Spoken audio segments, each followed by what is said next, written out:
আমরা বলবো চিনি আমাদের প্রাণের নবী, ঠিক কিনা?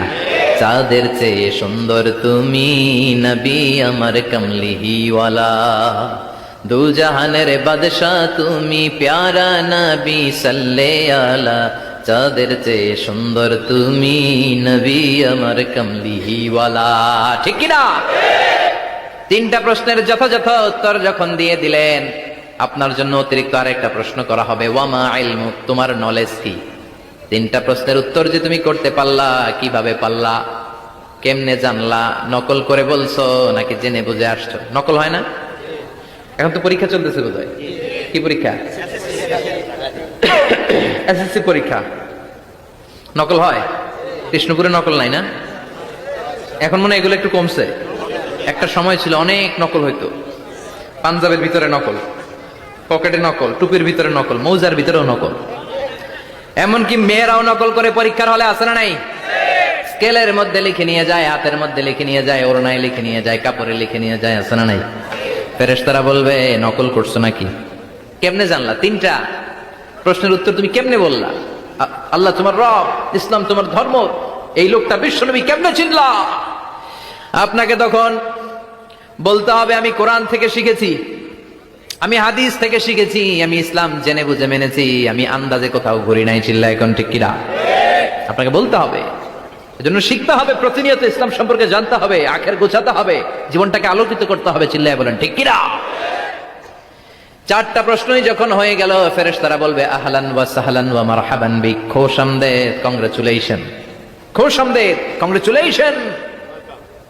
সব প্রশ্নের উত্তর তুমি পেরেছো। ফায়ুফসাহু লাহু কবরুহু ৭০ যিরাআন, আপনার কবরটারে ৭০ হাত লম্বা করে দেয়া হবে।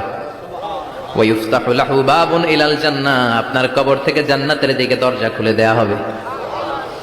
ওয়া ইউলবাসু মিন লিবাসি আহলিল জান্নাহ, জান্নাতের দুইটা রেশমি কাপড়ের পোশাক এনে আপনারে পরিয়ে দেয়া হবে। আর বলা হবে নাম কানাউ মিলা আরুস, ঘুমাও, sleep, you should get some sleep নাও।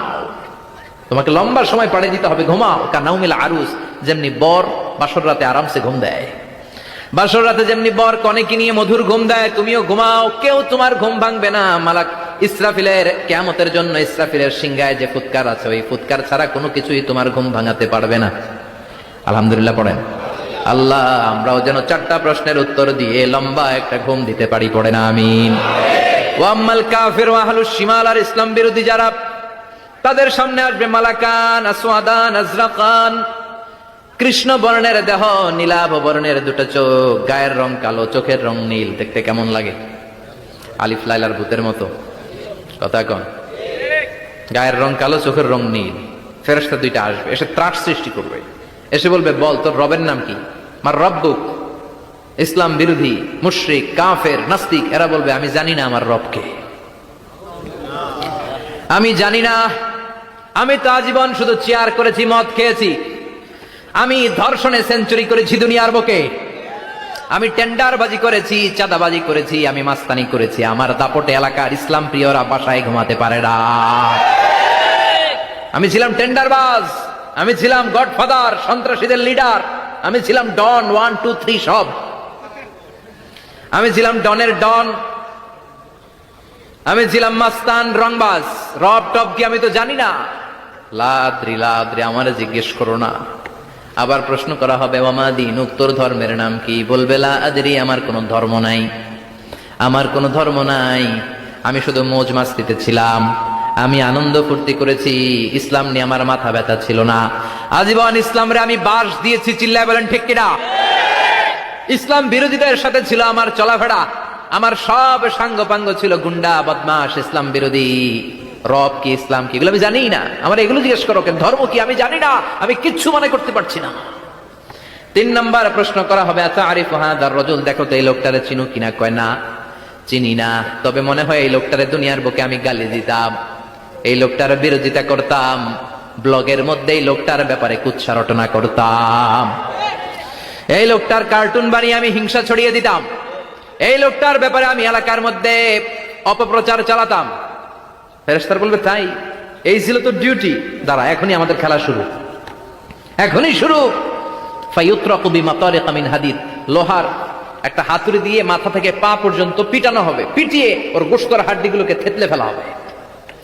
ওয়ায়ুকালু লিল আরদি ইলতাইমি, কবরের দুই পাশের মাটিরে বলা হবে এবারে দুই দিক থেকে তোরা চাপ দে।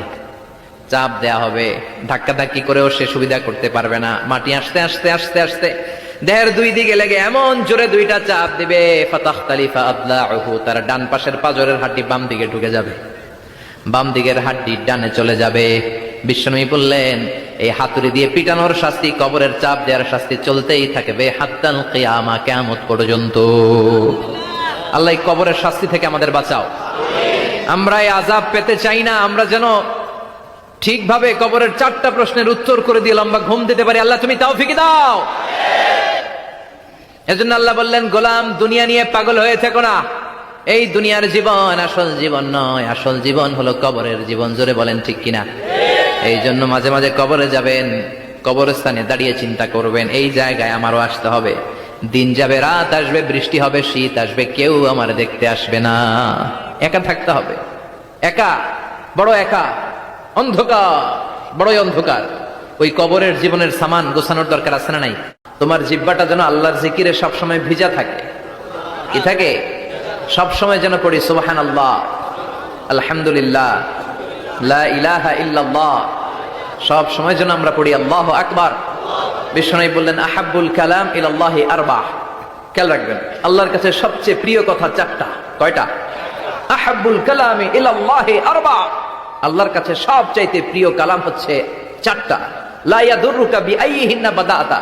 এই 4টার কোনটা দিয়ে শুরু করবে এটা তোমার ব্যাপার, আগে পরে করলেও কোনো সমস্যা নাই। 4টার একটা হচ্ছে সুবহানাল্লাহ, আরেকটা হচ্ছে আলহামদুলিল্লাহ, আরেকটা হচ্ছে লা ইলাহা ইল্লাল্লাহ, আরেকটা হচ্ছে আল্লাহু আকবার। এজন্য সব সময় আল্লাহর জিকির করতে রাজি আছেন তো? আল্লাহরে ডাকতে রাজি আছেন? ফাযকুরুনি ওয়াশকুরুলি। আল্লাহ বলেন, যদি আমার জিকির করো আমিও তোমাদের জিকির করি, যদি আমার স্মরণ করো আমিও তোমাদের স্মরণ করি। আবার বিশ্বনবী বললেন, আল্লাহ ঘোষণা দেন, ফাইন যাকারানি ফি নাফসি যাকারতুহু ফি নাফসি। আমার বান্দা যদি একা একা আমার জিকির করে আমিও আমার বান্দাকে একা একা স্মরণ করি। ওয়া ইন যাকারানি ফি মালাইন যাকারতুহু ফি মালাইন খায়রিম মিনহু। আর মহা সম্মেলনে যদি বান্দা আমারে স্মরণ করে আমি এর চাইতে শ্রেষ্ঠ মহা সম্মেলন ফেরেশতাদেরকে নিয়ে আমার বান্দাকে স্মরণ করি। ওয়া ইন তাকাররাবা ইলাইয়া শিবরান তাকাররাবতু ইলাইহি যিরাআন। আমার বান্দা যদি আমার দিকে 1 বিঘত আসতে চায় আমি আমার বান্দার দিকে 1 হাত এগিয়ে যাই। আমার বান্দা যদি আমার দিকে 1 হাত আসতে চায় আমি আমার বান্দার দিকে 2 হাত চলে যাই। ওয়া ইন আতানি ইয়ামশি আতাইতুহু হারওয়ালা। আর আমার বান্দা যদি আমার কাছে হেঁটে হেঁটে আসতে চায় আমি আমার গোলামের দিকে দৌড়ে দৌড়ে যাই। ওই আল্লাহরে ভুলে গিয়ে আমরা মাজারে যেয়ে সিজদা দেই, কপাল পোড়া। দুধেল বান্দা কালমা চোর, না পায় শ্মশান না পায় ঘোর, দিন থাকিতে আয়রে পথে ছাইড়া দে ভণ্ডামি ভণ্ডামি ভণ্ডামি ভণ্ডামি, ছাইড়া দে ভণ্ডামি। ঠিক কি না? এই ভণ্ডামির সাথে আমাদের সম্পর্ক আছে? মাজার পূজার সাথে ইসলামের কোনো সম্পর্ক আছে? নামাজ কালাম পড়ে না ইবলিশ শয়তানের নানা, আছে না নাই? এলাকায় মনে হয় নাই, অনেক জায়গায় আছে দেখবেন লাল সালু দিয়া উঁচু করা। সাইয়েদনা আলীকে মদিনায় বিশ্বনবী পাঠালেন আর বললেন, যত উঁচু মাজার দেখো ভেঙে মাটির সাথে গুড়িয়ে দাও। কবরস্থান উঁচু হবে না, কবর হবে সমান। এটাকে সেফটি দেওয়ার জন্য, সিকিউরিটি দেওয়ার জন্য আপনি চারদিকে সিম্পল বেড়া বা দেয়াল দিতে পারেন, যাতে গরু ছাগল যে এই কবরের অসম্মান না করে। আমরা আশরাফুল মাখলুকাত, আমরা বেঁচে থাকলেও যেমনি সম্মান আছে আমাদের, মরে গেলেও সম্মান আছে না নাই? আল্লাহ বললেন, ওয়ালাকাদ কাররামনা বানি আদম। আমি বনি আদমের সম্মান বাড়িয়ে দিয়েছি, জীবিত অবস্থায় যেমনি সম্মান, মরে গেলেও সম্মান। ঠিক কিনা? বিশ্বনবী দেখলেন একটা লাশ যাচ্ছে, লাশ দেখে নবী দাঁড়িয়ে গেলেন। সাহাবারা বললেন, ইয়া রাসূলুল্লাহ ইন্নাহু ইয়াহুদি, এটা ইহুদির লাশ। দাঁড়ালেন কেন? বসেন। বিশ্বনবী বললেন, আওয়ালাইসাত নাফসান, এটা কি মানুষ না? এটা হোক না ইহুদি, হোক খ্রিস্টান, হোক নাস্তিক, এটা তো মানুষ। আমি তো মানুষকে সম্মান দিয়েছি। I have dignified the status of the sons of Adam. আমি বনি আদমের সম্মানকে বাড়িয়ে দিয়েছি। সবার উপরে মানুষ সত্য, তাহার উপরে নাই। এজন্য কবরকে সিকিউরিটি দিতে হবে, কিন্তু গম্বুজ বানানো যাবে? লাল সালু দেওয়া যাবে? মাজারে আগরবাতি দেওয়া যাবে? মোমবাতি, মশারি, অনেক মাজারের উপরে লম্বা মশারি টাঙানো, আছে না নাই? ওর বাবারে মশাই কামড়ায়, কত বড় ডাকাত। তো মশাই যদি নিজ থেকে তাড়াইতে না পারে, ও তোমারে কি করবে? কথা বলেন। মশা তাড়াতে পারে না নিজের গা থেকে, তোমারে কি বাঁচাবে? দেখবেন যে লোকটা মাজারে মশারি দেয়, ওর বাবার ডেঙ্গু জ্বর। ওর বাপেরে মশাই খায়, ওর মারে মশাই খায়। গোটা বিশ্বের সবগুলো আল্লাহর ওলি যদি একটা গ্লাসের পানিতে ফু দেয়, আর আপনার মা যদি আপনার মাথার মধ্যে হাত বুলিয়ে দেয়, আপনার মা যদি আপনার বুকে একটা ফু দিয়ে দেয়, সব পীর সাহেব একদিকে, মায়ের দোয়া আরেকদিকে। মায়ের দোয়া মুহূর্তে আবার আল্লাহর আরশে পৌঁছে যাবে। এজন্য বিশ্বনবী বলতেন, সালাসু দাওয়াতিন মুস্তাজাবা, তিনটা দোয়া আল্লাহ কবুল ফিরিয়ে দেন না। এক নম্বরে হচ্ছে দাওয়াতুল মুসাফির, সফর অবস্থায় দোয়া করলে কবুল করে কে? দুই নম্বরে দাওয়াতুল মাজলুম, অত্যাচারিত ব্যক্তির দোয়া কবুল করে কে? তিন নম্বরে দাওয়াতুল ওয়ালিদাইনি লিওয়ালাদিহি, মা বাবা যখন হাত তুলে ছেলে মেয়েদের জন্য আল্লাহর কাছে দোয়া করে, ওই দোয়াটাও কবুল করে কে? মাজারে মশারি দিবেন, লাল শালু দিবেন, আগরবাতি, মোমবাতি, কোন মানত? মাজারে মানত করা যায় না। ইন্নী নাযারতু লিররহমানি সাওমা, মানত করতে হয় রহমানের নামে। মানত হবে একজনের নামে, চিল্লায় বলেন তিনি কে? এজন্য মাজারে কিছু দেয়া যাবে না। এই ভণ্ডামি গোটা বাংলাদেশ ব্যাপী, আমরা বলে যাচ্ছি যতটুকু শুধরানোর শুধরাবে। হেদায়েত দেওয়ার মালিক একজন, চিল্লায় বলেন তিনি কে? অনেক পীর আছে এরকম ভণ্ড পীর, সারা বছরে নাকি একবারও গোসল করে না, 365 দিনে ওর গোসলের রুটিন একদিন, আর ওই একদিনের গোসলের পানি মুরিদরা সব খাইয়া শেষ করে ফেলায়। নাউজুবিল্লাহ কইবেন না? নামাজ কালাম পড়ে না, ইবলিস শয়তানের নানা, ধর্মের একখান খুঁটি ধইরা কয়দিন করবা হয়রানি। ভণ্ডামি ভণ্ডামি ভণ্ডামি, ছাইড়া দে ভণ্ডামি। দোদেল বান্দা কালমা চোরে, না পায় শ্মশান না পায় ঘর, দিন থাকিতে আয়রে পথে ছাইড়া দে ভণ্ডামি। ভণ্ডামি ভণ্ডামি ভণ্ডামি, ছাইড়া দে ভণ্ডামি। চিল্লায় বলেন ঠিক কিনা? এগুলোর সাথে আমাদের কোনো সম্পর্ক নাই। ইসলাম হচ্ছে সহজ। আদ-দীনু ইউসরুন লা উসরা ফি, আদ-দীনু ইউসর, দিন সহজ।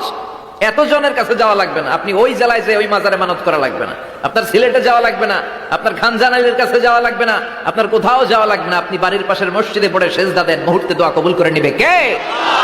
রব্বুল আলামিন বলে, গোলাম আমারে ডাকস না কেন? তোর ডাকে সাড়া দেওয়ার জন্য আমি 24 আওয়ার্স রেডি। দুনিয়ার বুকে কোনো বিষয় নিয়ে যদি আমরা বারবার যাই, দুনিয়াতে লোকজন রেগে যায়, ঠিক কিনা? আমি ওনার কাছে গেলাম, ভাই আজকে একটা বিপদে পড়ছি, 500 টাকা দেন, দিয়ে দিল। এরপরের দিন আবার গেলাম, দিল। পরশু দিল, তরশু গেলে শেষা দিয়ে দিবে, একটা মাইট দিয়েছে, ঠিক কিনা? কি পাইছো তুমি? প্রতিদিন 500 টাকা। বারবার কোন একটা ইস্যু নিয়ে কারো কাছে যাওয়া যায় না, এটা লজ্জার বিষয়, ঠিক কিনা? কিন্তু আল্লাহর বিষয়টা উল্টো। সুনানে তিরমিজির বর্ণনা, ইন্নাহু মান লাম ইয়াসআলিল্লাহ ইয়াগদাব আলাই, কোন বান্দা যদি কোনো বিষয় নিয়ে, কোনো ব্যাপার নিয়ে আল্লাহর কাছে বারবার না যায়, আল্লাহ তার উপর রেগে যায়। এজন্য আল্লাহর কাছে বারবার চাওয়ার দরকার আছে না নাই? আপনার মনের জ্বালা যন্ত্রণা পূরণ করে দিতে পারে কে? এটার নাম তাওহীদ। এক আল্লাহ কেন্দ্রিক হওয়া, আল্লাহ সেন্টার্ড। আমাদের সবকিছু হবে আল্লাহ কেন্দ্রিক। বিপদে আপদে যে কোনো পরিস্থিতিতে সবার আগে কার কাছে যাব? এটার নাম তাওহীদ। এটার নাম তাওহীদেরই মুর্শিদ আমার মুহাম্মাদের নাম বলো, মুহাম্মাদের নাম। আল্লাহর নাম জপলে বুঝতে পারি আল্লাহরই কালাম বলো, মুহাম্মাদের নাম। ওই নামেরই রশি ধরে যায় আল্লাহর পথে, ওই নামেরই ভেলায় চড়ে ভাসি নূরের স্রোতে, ওই নামের বাতি জেলে দেখি আরশের মুকাম বলো, মুহাম্মাদের নাম। সবাই পড়েন, তাওহীদেরই মুর্শিদ আমার মুহাম্মাদের নাম বলো, মুহাম্মাদের নাম। আল্লাহর নাম জপলে বুঝতে পারি আল্লাহরই কালাম বলো, মুহাম্মাদের নাম। চিল্লায় পড়েন আমিন। সব সময় বিপদে আপদে কার কাছে যাবেন? আপনার বিপদ দূর করতে পারে কে? আপনারে অসুস্থ থেকে সুস্থ বানায় দিতে পারে কে? মনের জ্বালা যন্ত্রণা মিটাতে পারে কে? আল্লাহ ছাড়া কেউ পারবে? কোন মুফাসসিরে কোরআন আপনারে বাঁচাতে পারবে? কোন আল্লাহর ওলি বাঁচাতে পারবে?